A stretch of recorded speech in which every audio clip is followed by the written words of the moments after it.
problems you're going to have is they will say to make an input-output table. Other things that I've taught have said to make a t-chart, okay, or to find the coordinate pairs. So there's different wording that you're going to get. Your book uses input-output, okay? So a lot of times I'll call it a t-chart. Basically, you make a T, okay? The left side is input, the right side is output.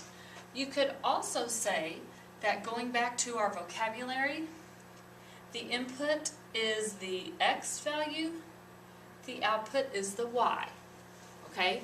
When we've done some graphing in here before, I've made a T-chart and made the coordinates, okay? So that's basically all it is. Now, let's look at an example. So it says complete an input-output table for the function rule C equals 3R, where C represents the cost of attending the fair and R represents the number of rides you want. So the first thing you're going to do is you're going to make the T-chart. Okay, so lowercase t. You always want to put your input, your X value, your domain on the left, your output, your range, the Y value on the right. Okay, output, Y, and range on the right. So here, going back, C is in place of our Y. So the cost is going to be on the right, because that's where the Y would go. We're using R in place of X. Okay, so the number of rides and the cost. So when you're filling this out, in this problem, I haven't given you any values that I want you to use for R. So you get to come up with some. However, in this situation, think about, would it make sense for this to be a negative number? Would it make sense for this to be a decimal or a fractional part? Okay?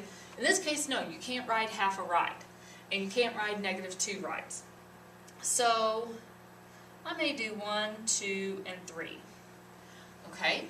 So to figure out what the cost, our C is for one ride, going back up here, C would equal 3 times 1, which is 3.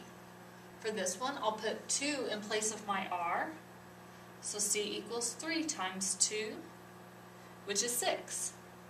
Here, C would equal 3 times 3, which is 9.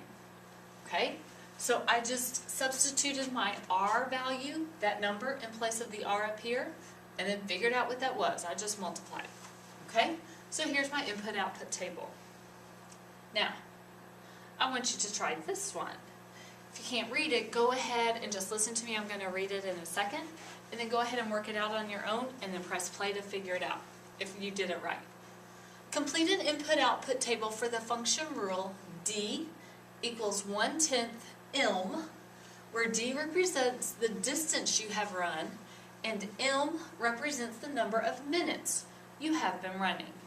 So go ahead and try this out, and then we'll see how you did. Okay, so for an input-output table, I'm going to start with my T.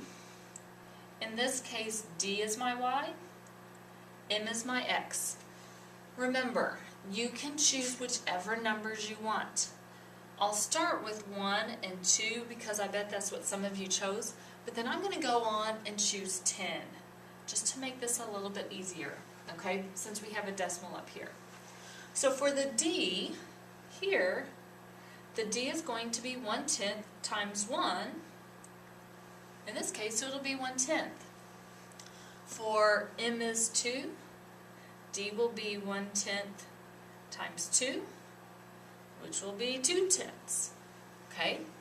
Then when I put 10 in, D is going to be 1/10 times 10, which will give me 1. Okay, if you did 3, it'd be 3/10. If you did 100, it'd be 10. Okay? So again, you could have chosen different m values. As long as it works in this function, you're okay.